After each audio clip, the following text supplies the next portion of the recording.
So, next question. So, ngayon, sabi mo kanina na associated po kayo, hindi mo masagot kung sino po yung taong nagturo po sa inyo. Kung associated po kayo, so ibig pong sabihin, yung may authority sa inyo is yung iglesyang kung saan po kayo na-associate. Tama po ba ito? Pakiulit po, pakiulit. Time pause tayo kasi pinaulit. Moderator's time. Moderator's time. Okay, 8 minutes and 41 seconds. No? Kapag pinaulit yung tanong, naka-time pause tayo, tatakbo ito after makumpleto ni Sir RGC, no? Ang kanyang pag-ulit ng kanyang question. 8 minutes and 41. Ulitin, Brother RJ. Go ahead.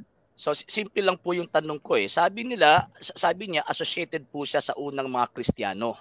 So, ibig pong sabihin, kung associated po sila, so ang may authority or ang humawak sa authority bilang isang true church, hindi po galing sa kanila, kundi doon sa iglesia kung saan po sila na-associate. Tama po ba ito o hindi? Mali. Hindi po. 30 seconds, explanation. Go ahead. Ako po mag-explain? Sandali ha. Opo, sandali ha. Sandali. Moderator's time. Sandali. Brother Brian, ikaw talaga mag-explain, no? Kasi meron tayong categorical question tapos followed yan ng 30 seconds explanation. No? Paano po okay? Kung ayaw mong mag-explain, sandali. Makinig ka muna. Kung ayaw mong mag-explain, sabihin mo lang next question. No? Sabihin mo lang next question kung ayaw mong mag-explain. Ganun lang yan, no? Sorry po. Sorry. Okay, so, okay. Sabi mo, tama ba yun or mali? Sabi mo mali, magbigay ka ng question or explanation or hindi? Hindi po, hindi. Okay, next question, Sir RJ, go ahead. Okay, next question. Dalawang tanong na po, hindi po nasagot. Next question, another question. Sabi niyo associated po kayo sa iglesyang itinatag ng Panginoong Jesucristo. Ito bang association po ninyo na galing sa itinatag ng Panginoong Jesucristo, may otoridad po ba kayo na iparehistro ang iglesyang ito kung saan kayo na-associate lang sa iglesyang totoo? Required po kasi. Answer po, required po magpa-rehistro eh. Objection, Mr. Moderator. Ang tanong ko po nito is meron po ba siyang authority na yung iglesia kung saan lang po siya na-associate bilang member lang po sila, pagkatapos ipinarehistro po niya yung buong iglesia kumbaga. May authority po ba kayo? Okay, categorical, Brother Brian, may authority ba kayo or wala? Pass ako dyan, pass. Okay, next question.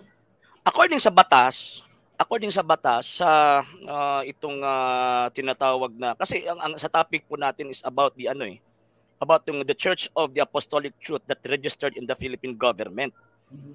Naparehistro po itong iglesia po ninyo under sa batas Republic Act 11232.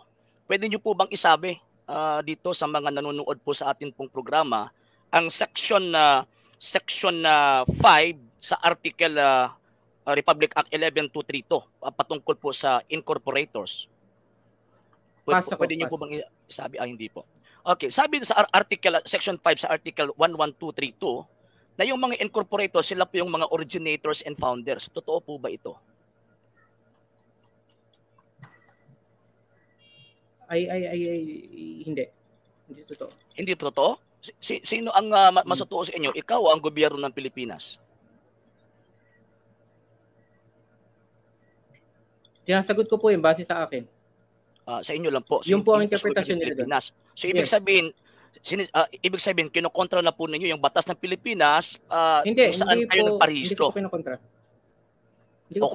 Kung hindi po nyo kinokontra, so tama po yung sinabi ng batas Pilipinas na ang mga incorporators kung sino pinagpaparehistro, sila po yung founders ng corporation na ipinarehistro po nila sa batas ng Pilipinas. Tama po ba? Yun po ang interpretasyon nila doon. Kung sino yung nagpa-rehistro, sila po yung... Okay, objection. Go ahead. Mr. Moderator, we are talking here about facts. We are talking here about the law. Bakit po? Kasi nandyan po kasi sa topic po namin na-registered po ito sa Philippine government, particularly sa Securities and Exchange Commission. So ngayon, siyempre, under po ito ng batas. And siyempre, alam ko po na itong si Pastor Badaw is alam po niya na kung ano po yung batas nandoon kasi hindi po niya maparehistro kung hindi po niya alam yung batas na nandoon. Okay. Moderator's time. Repeat your question, Brother RG Sino, kung para ipasagot natin kaya baka merong categorical. Go ahead. Ang categorical question ko po, sabi sa Section 5 ng Article Republic Act 11232 concerning the registration of the corporation, kasay na po dyan yung tinatawag mga sekta, mga religions.